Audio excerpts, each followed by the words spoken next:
From the National Newsroom of the Canadian Press, I'm Jason White. U.S. President Donald Trump's steel and aluminum tariffs are set to double to 50% as of tomorrow. Canada is the United States' largest steel supplier, accounting for nearly 1/4 of all U.S. imports in 2023. Canadian industries have said the tariffs will have a devastating effect, and they've called on Ottawa for help. Saskatchewan Premier Scott Moe says his province is working to determine if it needs military help to battle mass wildfires. Moe tells the Evan Bray Show on Rolco Radio the province is meeting with military representatives every day. Some people at times will say, well, you bring them in and they'll put the fires out. The military, the federal government, they don't have air tanker support. They have supports in certain areas. So those conversations are happening daily, and if they can help, we certainly would call that in. The fires have forced upwards of 17,000 people to evacuate their homes. The latest evacuations covering some 7,000 residents in the La Ronge area, north of Saskatoon. Canada's new health minister says there's no evidence forcing people into addiction treatment actually works.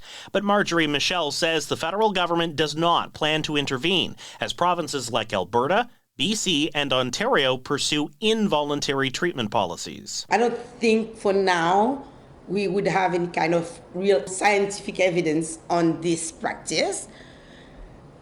I won't comment on what provinces are doing for now. I will sit down and see results.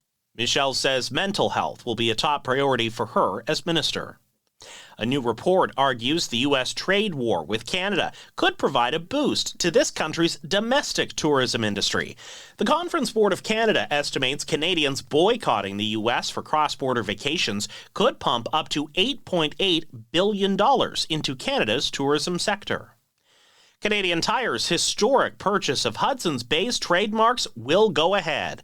An Ontario judge granted permission for the deal today, paving the way for the two sides to finalize their $30 million agreement.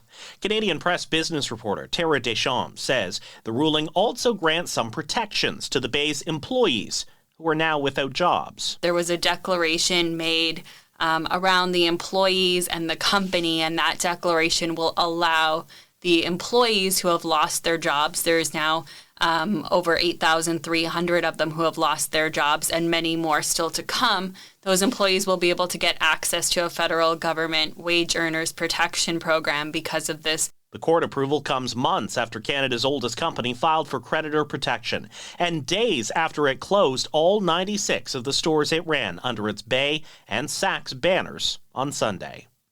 This is the Canadian Press. In sports, Connor McDavid and the Edmonton Oilers open this year's Stanley Cup final against the Florida Panthers tomorrow at Rogers Place as a more confident bunch.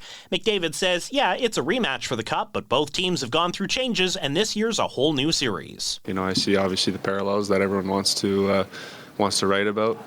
You know, at the end of the day, this is a different story, different teams, different group. Just excited to have another kick at the can here, that's all. McDavid says it's up to the team to figure out if it's learned from last year.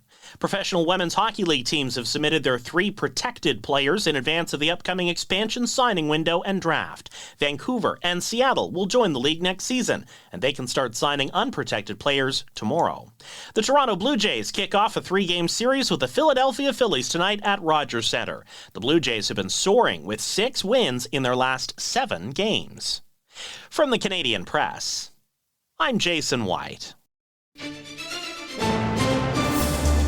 Thanks for listening. Don't forget to follow and subscribe. For more of today's top stories, visit thecanadianpressnews.ca.